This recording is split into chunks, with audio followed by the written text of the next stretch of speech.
And welcome to Fourth and Pain, the only pro wrestling show to be hosted by an NFL player and a weight loss champion. On the phone, Redskins defensive end Adam Carriker.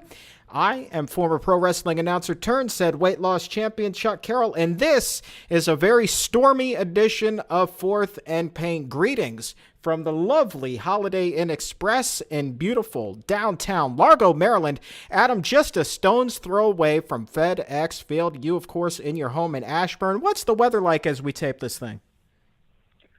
Oh, we got quite a bit of rain, a little bit of wind, quite cloudy, and very little sun, obviously, if it's cloudy. Yeah, I haven't seen the sun in about 36 hours at this point. And I'll tell you, I spent the bulk of today, as we tape this is Monday evening. Monday Night Raw has not hit the airwaves yet. But Adam, let me just share with you a little bit about what I've been doing today. I've spent the bulk of the day in the newsroom of the CBS News radio station here in Washington. I'll give it a plug, 99.1 FM, WNEW. And I've been doing nothing but hurricane coverage. I've checked my sports duties and gone exclusively covering the weather. And, man, we are just getting bombarded with all sorts of Armageddon messages. It's never good, Adam, when the governor of a state comes out and says, people will die in this storm. That is not a good feeling to me. I was certainly not aware of that. Yeah, that is definitely not good. I mean, are people in Ashburn? Are we going to be safe? I mean, I know there's people all over the place, but I live in Ashburn. Are we going to be okay in Ashburn? I mean, you're probably going to lose power. You're not in a coastal area. I think that the area that's going to get, hardest hit are your coastal areas. I think the storm is supposed to make landfall just south of Atlantic City, right around, about an hour from right now from when we're taping it. And we are definitely in the heavy wind zone, but as far as apocalypse and loss of life in the immediate Washington area, I don't see that happening. But I will suspect it's a good thing that we're taping this when we are, because I highly doubt that we will have power for about 24 to 36 hours when all is said and done. Well, it's a good thing we are on top of it, and we are professionals. Damn right. We are professional meteorologists. At least I feel like one today. Hey, we've got heavy rain squalls outside the window right now. Storm surge about 10 feet. The boardwalk in Ocean City is totally annihilated, and the pier is gone. WNEW weather time, 5:11 p.m. Just kidding. Hey, it's Fourth and Pain. I'm a little bit punchy. I pulled a 14-hour shift. But let's talk a little bit about some wrestling. Obviously, Adam, Monday Night Raw has not happened yet, but a lot happened Sunday night at the Hell in a Cell pay-per-view. And we didn't think that the belt was going to change hands. We did not think that Ryback would get the belt. He did not. CM Punk retains, with the swerve that neither you nor I or actually anybody else saw coming. It was a low blow by the referee. Who in the hell thought that the ref was going to get involved in the finish of this match? I have never in my life seen a referee or even heard of a referee doing anything like this. I'm sure they're going to come out and explain it tonight on Raw. But to this point, it's like, what? Like, I don't understand, and it's very confusing. I'm sure they will explain it. It's like there was nobody came outside and interfered, nobody emerged from within the ring, nobody descended from the ceiling and cut through the cage. It was the ref. I would have expected any one of those other things to happen before I would have expected the ref to interfere. So it's a very interesting angle. Yeah, no Brock Lesnar, no other wrestler. It was strictly a referee, and you got to figure that he was definitely in Paul Heyman's pocket. I did get a little bit excited at the close of the pay-per-view when he and Punk went on top of the cage. I thought for sure when he did that back body drop on top of the cage with Punk that they were going to go through a la Mick Foley and The Undertaker at Hell in the Cell up in Pittsburgh a number of years ago, that infamous match when that second chokeslam sent Mick Foley careening through the top of the cage onto the ring below. I'm really surprised that cage was able to withstand that back body drop from Ryback. Were you thinking the same thing? Yeah, I was pretty much rooting for it, to be honest with you. I wanted to see somebody get launched off the top of the cage, or I wanted to see somebody go through the cage. So I was pretty much just sitting there rooting for it. Punk is a small enough guy. I would think he'd be able to take that bump. He's hardcore. He came up through the indies. I think that if WWE were to ask him, say, hey, man, we want you to go 20 feet through the cage, would you do it? He'd probably say yes. I don't think that it would quite have the allure that Mick Foley match did a number of years ago, but it still would have been cool. And here's the thing. Here's what a lot of people have been saying today on the internet. They've been saying, well, this was a pay-per-view and we didn't get a clean finish. But here's also what we didn't get. We didn't get outside interference from John Cena, Adam. We didn't get outside interference from Dolph Ziggler. He did not cash in Money in the Bank. And that says to me that this issue between CM Punk and Ryback is completely unresolved, and there has to be some sort of no DQ match, some sort of payoff still forthcoming. Well, that's what I kept waiting for. I kept waiting for Brock Lesnar, Cena. At the end of the Sheamus Big Show match, I was waiting for that Ziggler music to hit. At the end of the pay-per-view, I was waiting for the Ziggler music to hit, and there was really nothing like that. It was pretty much they just they played up the ref angle, which once again I'm very curious as to why he would do that. But yeah, I was rooting for many things. Bodies to be thrown off the top of the cage, through the cage. I don't care. I was rooting for people to come out of the woodwork to interfere. So, I was waiting for some things to happen. But you had to have been excited when Punk pulled out the chair and the kendo stick. I even did a little mini pop for the fire extinguisher. I always get excited when the extracurriculars, as I like to put it, get pulled out from underneath the ring, because it's so rare now when you actually see a chair shot in the WWE. It's so rare now when you see a kendo shot now in the WWE, so that when they do get used, it has all that more effect. I really got excited for that. Yeah, I mean, that's cool, and that's something you do definitely expect to see in a Hell in a Cell, especially with someone like CM Punk, who is nowhere near. I mean, I think they said he weighed like 218 pounds, and Ryback's over 300. So in an effort to level the playing field, he's going to reach for some extracurriculars, if you will. So that's something I was kind of expecting. And yeah, like you said, you don't see it that much, so when he brought him out, I was definitely excited. Could be a little bit of a less is more thing, but let's take a look at some of the other matches there at the Hell in the Cell pay-per-view. The card opened up with Alberto Del Rio and the Mexican Rodriguez taking on Randy Orton. This was actually a very good match, save one or two missed spots here or there, but I thought that the finish, that RKO out of nowhere, was pretty phenomenal. Pretty excited to see Randy Orton get the push there. I'm wondering, though, Alberto Del Rio has been on, it seems to me anyway, a little bit of a losing streak here. Is he still considered a top guy in the company? I would think so. I mean, he's wrestling all the top guys. He keeps, he's fighting the Sheamuses and the Randy Ortons and all those guys. So I think he's still up there. They might have to do a little bit something different with him, or put a little different twist on it, or something to put him over the top a little bit more than he has been. I'd definitely like to get my hands on a couple of his cars, though. Those things are sweet. I don't know what kind of deal WWE cuts with the local car dealers to make that stuff happen, but I would be on board with a different car every day. The WWE Tag Team title match, Damian Sandow, Cody Rhodes, Rhodes Scholars going up against Team Hell No, Kane and Daniel Bryan.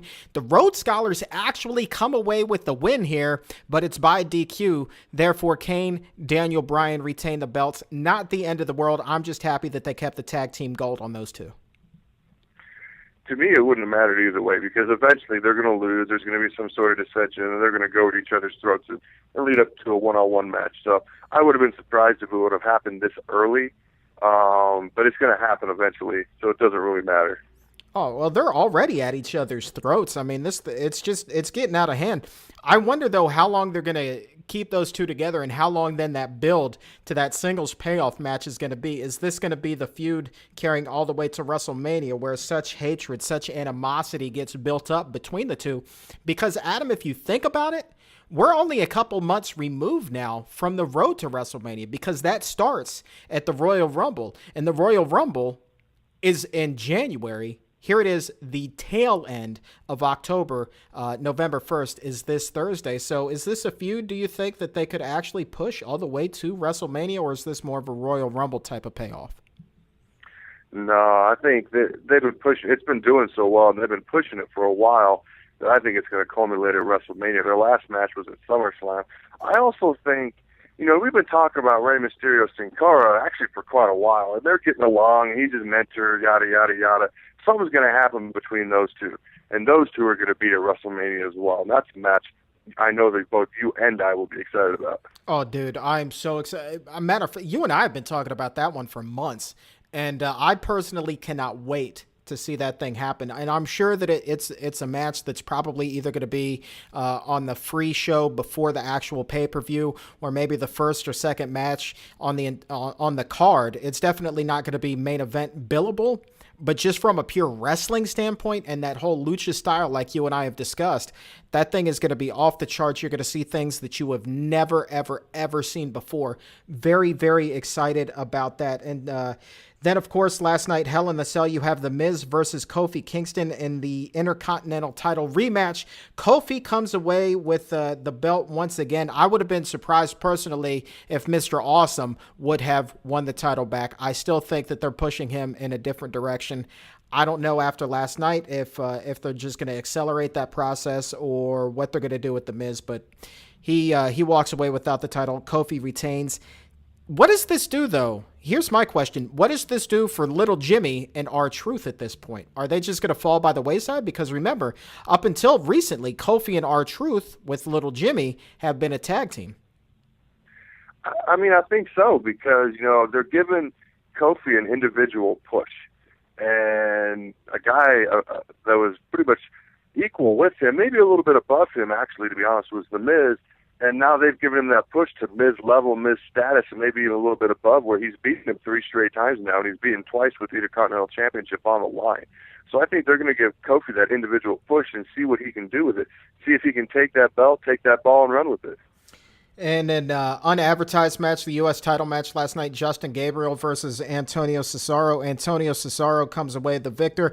Didn't really take away much from this match other than it was decent, but I'm not really high on either one of these two characters. They're pretty interchangeable, actually, and I hate to say this, I hate to criticize, but to me, they just seem like a couple of guys that we probably won't be hearing from in the next year or so.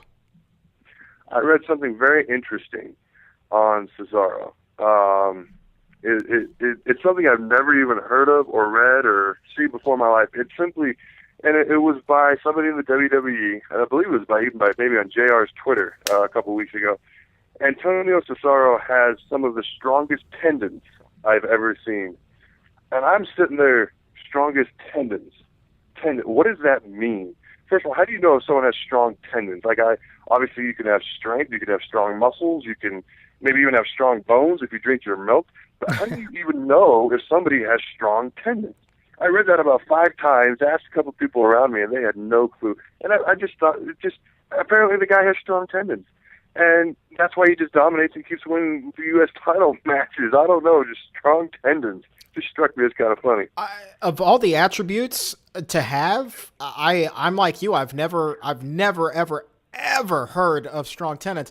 Although I wonder how that would work in the NFL draft. Would that increase somebody's status? This strong product out of Nebraska, he's got real strong tendons. He would be a mid-second rounder, but he's looking at a late first selection because of these tendons. Like, what is that? What is that?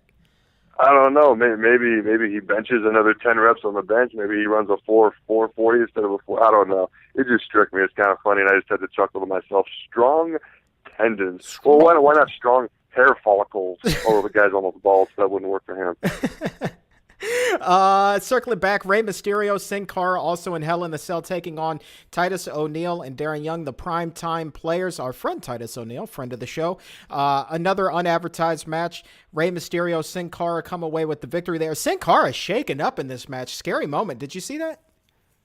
I did, man. It almost made me think of Stone Cold when he got his head hit on that pile driver, because you could see his head go straight into the mat. It was disgusting looking, and I thought for a second there, I saw the ref kind of look to the back and maybe wait for some doctors or trainers to come out, but he was able to get back in the ring and kind of celebrate a little bit with Rey Mysterio. Luckily, that occurred toward the latter part of the match, and Mysterio was able to finish that. But again, very much looking forward to where these two are going in the future. I wonder, though, how much longer the primetime players are going to last. I mean, these guys just can't seem to get a win to save their life. Are these a couple of guys that are probably going to branch out and do the single circuit for a little while, or are they going to continue to try to work as a tag team? I mean, how do you work this? Where do you go from there? They're getting a lot of television exposure, but it's not exactly good exposure because every time they seem to be in a match on TV, man, they lose. Honestly, I like the primetime players. They got their thing where they like interlock arms and they sway to the right and the left together. I don't know if they're doing some little chant or something, but I think it's kind of cool. I'm digging it. And PTP, primetime players, I like that name. I hope they get to do it a little bit better. I actually like them. I actually think they're pretty decent and fun to watch, to be honest with you. Well, a couple of months ago, they lost their manager, and here it is. You're on injured reserve, and you have the offseason coming up. I'm thinking perhaps we could put you in a pimp suit and put you out there for a loop as their manager, man. You could take over. Hey, man. They couldn't handle me if I was their manager. All of a sudden, they would have to split up because I would just take over and I would be the star of the primetime players. Dude, I don't think they could handle me. I guarantee you could cut a hell of a promo for those guys. Your mic skills are second to none. Believe me. And we haven't talked about this on the show for a very long time, but our epic half-hour-long feud on the phone in the parking lot of the radio station the one day. You proved to me that you have mic skills from on high, and you proved to me, Adam Carriker, that if you ever decide to step inside that squared circle, you're going to be able to pick up that stick, and you're just going to be able to bring the fury. And I truly, truly, truly hope that the primetime players give you that outlet, that you give them a chance to shine underneath of your golden rays on the microphone. How do you like them apples? I appreciate it. I'm not going to lie. I'm a little caught off guard. I honestly don't know what to say. I think you have stumped me with your compliments. Well, I was just For once, I have nothing to say. I was just trying to cut a positive promo. I've been doing negative news all day, man. I had to get a little bit of positivity out there. Last match on this wacky Fourth and Pain edition here. Big Show versus Sheamus. Finally, a title changes hands. How about that? The Big Show comes away the World Heavyweight Champion. As we said earlier, Dolph Ziggler did not opt to cash in the Money in the Bank. Big Show retains the title, has it for a lot longer than 45 seconds. I'll tell you that right now. My question to you, though, Adam, is how long does he keep this thing?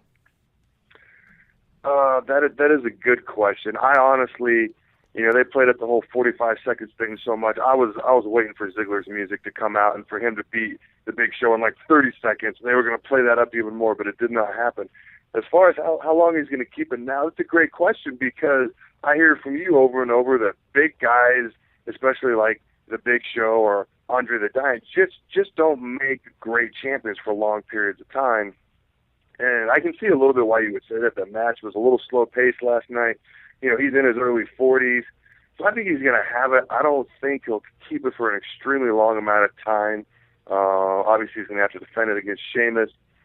I could see him retaining against Sheamus again, but then maybe losing it sometime before WrestleMania. Like, I don't see him going into WrestleMania with the belt. Here's what I took away from that match. Did you see Sheamus's left pectoral muscle? Yeah, that thing was fire engine red. Skin that were gone. Yeah, that was nasty. I mean, anytime that guy gets a little strawberry on him, I'm telling you, it shines through like nobody's business because he is so pasty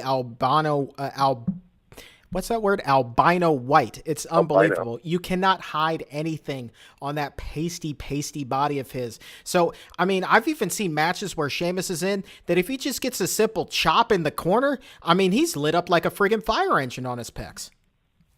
Yeah, I mean, I couldn't stop staring. Plus, I mean, the Big Show, you could hear the chops. He did them repeatedly. So I'm sure it was pretty painful. I was like in awe of what was left of his skin on that left chest. Unbelievable stuff, but we'll see tonight. I'm sure he's going to come out, and instead of it being fire engine red, it's just going to be black, blue, maybe a shade of purple and yellow in there as well. Just a couple of bruises. No way he's walking around unscathed. But it'll be really interesting to see what happens now with the Big Show, how long he actually keeps it. Survivor Series coming up, but as we touched on, I believe, last week, the local advertising, and you can't take this for 100% certainty, but the local advertising anyway says that the Big Show will be one of the Survivor Series team captains, which leads me to believe that his title belt will not be on the line if that is the case, which tells me then that perhaps he carries it into the December pay-per-view or perhaps even to the Royal Rumble. But I don't believe he's going to lose it before the next pay-per-view. Oh, I'd be surprised if he lost it before the next pay-per-view. I just don't think he'll make it, 3 or 4 months from now into WrestleMania. That would surprise me. Well, be sure to tweet us your thoughts on Hell in the Cell, your thoughts on Monday Night Raw, anything WWE. Tweet us at Fourth and Pain. And Adam, real quick before we get out of here, I stumbled across this pretty cool nugget. Old friend, our old wrestling friend, Jake the Snake Roberts, if you remember him from back in the day, well, he's teaming up now with Diamond Dallas Page. He wants one more run in the ring. And check this out. Obviously, Jake the Snake, a lot has been made of his substance abuse problems, just his personal demons. Maybe you've even seen the documentary Beyond the Mat, where he openly smokes crack on that documentary, and just a chain-smoking alcoholic, just a mess of a man, unfortunately. Well, he wants to have one more push at the ring, 57 years old. Here's the caveat. He's 302 pounds now, woefully out of shape.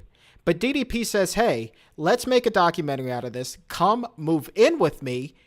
Do my yoga program for 5 to 8 weeks. We'll get you into shape. We're going to drug test you. Make sure that you stay on the straight and narrow. You have to listen to everything I say. So it's kind of like wrestling boot camp with DDP.